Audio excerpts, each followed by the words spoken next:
मुलांना लागली आहे भूक आणि झटपट तुम्हाला काहीतरी बनवायचं आहे, तर हे बनवा स्नॅक्स बिना तेलाचं कुरकुरीत पिझ्झा बाईट्स, जे चवीला खूप छान लागतं. बाहेरून कुरकुरीत आणि चविष्ट असं हे पिझ्झा बाईट्स एकदा तुम्ही मुलांना बनवून दिलात ना, तर नेहमीच बनवण्याची फर्माईश करतील. तुम्ही टिफिनमध्येही देऊ शकता. खूप टेस्टी लागतं. तर एकदा नक्की या पद्धतीने बनवून पहा आणि मला सांगायला विसरू नका बरं का, तुम्हाला ही रेसिपी कशी वाटली. कारण आपल्या चॅनलवरती अशा छान छान रेसिपी असतात. तर त्यासाठी आता आपल्याला लागणार आहे इथे ब्रेड स्लाईस. ताज्या किंवा उरलेल्या ब्रेड स्लाईस असतील त्यापासूनही तुम्ही बनवू शकता. तर आता काय करायचं, एक एक स्लाईस आपल्याला घ्यायची आहे. आता इथे मी मैद्याची घेतली आहे, तुम्ही गव्हाचा ब्रेडही घेऊ शकता. याला आपल्याला हलकं हलकंसं लाटून घ्यायचं आहे, लाटण्याने थोडंसं पातळ करायचं आहे. त्यानंतर एखादा ग्लास वगैरे घ्यायचं आहे, त्यांनी असं गोल आपल्याला कट करून घ्यायचं आहे. आता हे उरलेले जे साईडचे कॉर्नर आहे त्याचं तुम्ही ब्रेड क्रम्स बनवू शकता. तर असे बघा आपण स्लाईस करून घेणार आहोत. साईज तुम्ही छोटी मोठी तुमच्या आवडीनुसार करू शकता. इझी आहे, फक्त ब्रेड तुम्हाला हलका असं लाटून घ्यायचं आहे. आपल्याला जास्त लाटत बसायचं नाही, पातळ जास्त करायचं नाही आहे. हलकासा नरम झाला ना म्हणजे काय होतं, कट करायला सोपं पडतं. त्यामुळे बघा हलकासा असा, आणि आपल्याला रेसिपी बनवायलाही सोपं पडेल. त्यामुळे हलकासा लाटून घ्यायचं. ही कॉर्नर जे आहेत ते मी साईडला ठेवून नंतर मिक्सरमधून ब्रेड क्रम्स करून घेते. आता या असे आपलं हे कटिंग करून झालेले आहेत. त्यानंतर आपल्याला स्टफिंगसाठी इथे बघा मी घेतलेलं आहे टोमॅटो, कांदा आणि स्वीट कॉर्न, उकडलेले मक्याचे दाणे. याऐवजी तुम्हाला ज्या भाज्या मुलांना खाऊ घालायच्या त्या तुम्ही घालू शकता. मोस्टली काय होतं, पिझ्झामध्ये हेच सर्व वापरलं जातं. त्यामुळे आपण इथे तुम्ही पाहिजे असेल तर सिमला मिरचीही इथे वापरू शकता. आता ह्या भाज्यांमध्ये आपल्याला काही हलके फुलकेसे मसाले ॲड करायचे आहेत. तर थोडीशी घालते मी काळी मिरी पावडर, पाव चमचा एवढी काळी मिरी पावडर घातलेली आहे. त्यानंतर चिली फ्लेक्स, थोडीशी ऑरेगानो घालूया. चिली फ्लेक्सचं प्रमाण तुम्ही तुमच्या आवडीनुसार कमी जास्त करू शकता. ऑरेगानो किंवा पिझ्झा मिक्स वगैरे जे तुमच्याकडे असेल ना ते तुम्ही घालू शकता.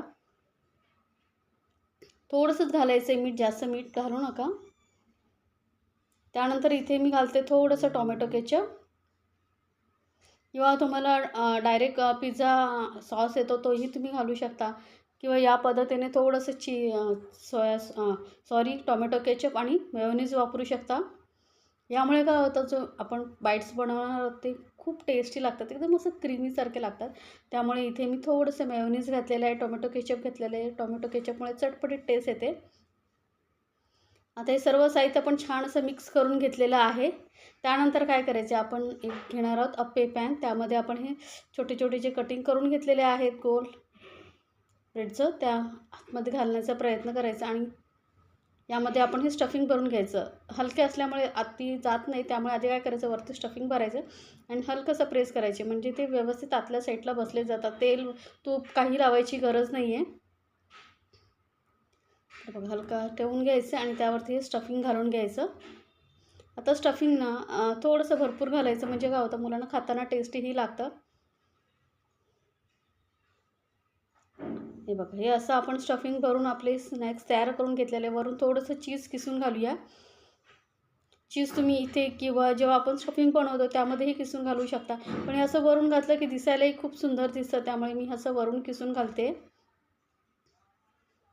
हे बघा आपलं स्नॅक्स आता तयार आहे. पण वरून थोडंसं आपण ना चिली फ्लेक्स आणि ओरेगानो घालणार आहेत. दिसायला सुंदर दिसतं आणि मुलांना कसं जेवढी वस्तू अट्रॅक्टिव्ह दिसेल तेवढं त्यांना खाण्यासाठी मजा येते. त्यामुळे वरून थोडंसं सजवायचं. थोडेसे चिली फ्लेक्सही मी घालते. पाहिजे असेल तर तुम्ही वरून थोडीशी कोथिंबीर इथे घालू शकता. तर आता याला काय करूया, आपण ठेवूया गॅसवरती. तर एकदम मंद गॅसवरती ठेवायचं बरं, म्हणजे काय होईल, खालून करपणार नाहीत आणि बाहेर मस्त कुरकुरीत होतील.